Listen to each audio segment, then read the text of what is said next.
লিচি ক আইতা ডাঙৰ সমস্যা এটাত পৰিছোঁ কি সমস্যা এতিয়া মই ৰেষ্টুৰেণ্ট এখনত বহি আছোঁ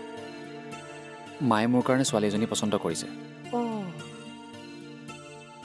এতিয়া এবাৰ লগ পাই মই কেনেকৈ সিদ্ধান্ত লওঁ সেইটোৱে ভাবি পোৱা নাই নাৰী চৰিত্ৰ দেৱতাই বুজি নাপায় তই আৰু মই কি বুজিম কচোন তেনেকৈ নক'বা আইতা চোৱা তোমাৰ 120 বছৰৰ অভিজ্ঞতা আছে কিবা এটাতো আইডিয়া দিয়া ঐ 120 বছৰ বুলি কাক কৈছ নাই দিয়া 60 বছৰ হৈছে তোমাৰ প্ৰতিগৰাকী নাৰীয়ে আচলতে জীৱনত অভিনয়হে কৰি থাকে আচলতে যিটো হয় নহয় সেইটো নেদেখুৱায় আৰু যিটো দেখুৱাই আচলতে সেইটো নহয় কিন্তু পুৰুষৰ চৰিত্ৰ বুজিবা বিফলতাত আৰু নাৰীৰ চৰিত্ৰ বুজিবা দৰিদ্ৰতাত আৰু দৰিদ্ৰতাই নাৰীৰ আচল স্বৰূপটো উদঙাই দিয়ে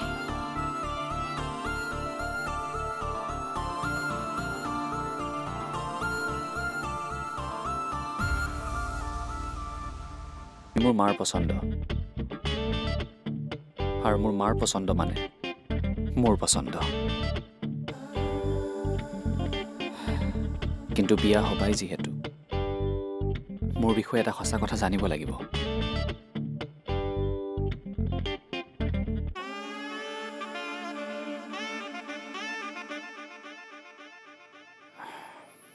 মোৰ আৰ্থিক অৱস্থা বৰ্তমান ভাল নহয় হঠাতে ব্যৱসায়ত বিৰাট লোকচান হ'ল চাৰিওফালৰ পৰা ধাৰত পোত গৈ আছোঁ কি হ'ল আচলতে মই বাধ্যত পৰিহে আপোনাক লগ কৰিবলৈ আহিছিলোঁ মই আপোনাৰ লগত বিয়াত বহিব নোৱাৰিম মই অইন কাৰোবাকহে ভাল পাওঁ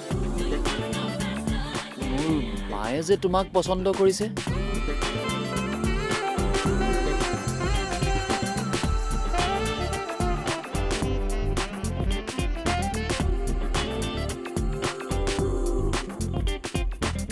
কেঞ্চেল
ভালে হ'ল তোক লগ পালো বল মোক নমাই দিবি তোৰ কাৰণে বোলে ছোৱালী বিচাৰি আছে বৰমাই মোকো ফোন কৰিছিলে মই ইতিমধ্যে ৩-৪জনীমান ছোৱালীৰ ফটো পঠাইছো মাৰ মগজুত কোনে সময় দিছে জানো এই বছৰলৈ যদি মই বিয়া নাপাতো 10 বছৰলৈ বিয়াৰ যুগ নাই মোৰ মানুহে ছোৱালী বিচাৰি আছে আৰু মই বিচাৰি আছো মাক সেই জ্ঞান দিয়া জ্যোতিষীজন তাক পাব দে কি কৰ চাই থাক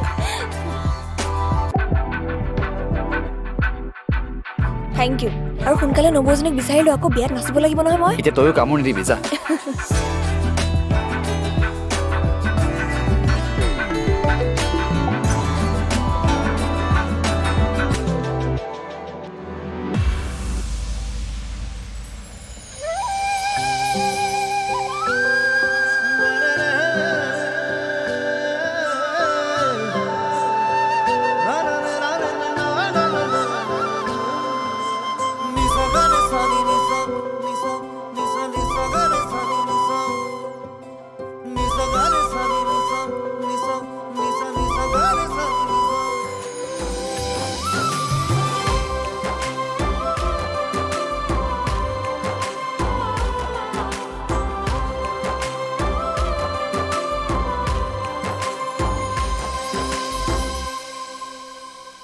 যা আকৌ কি হ'ল তোৰ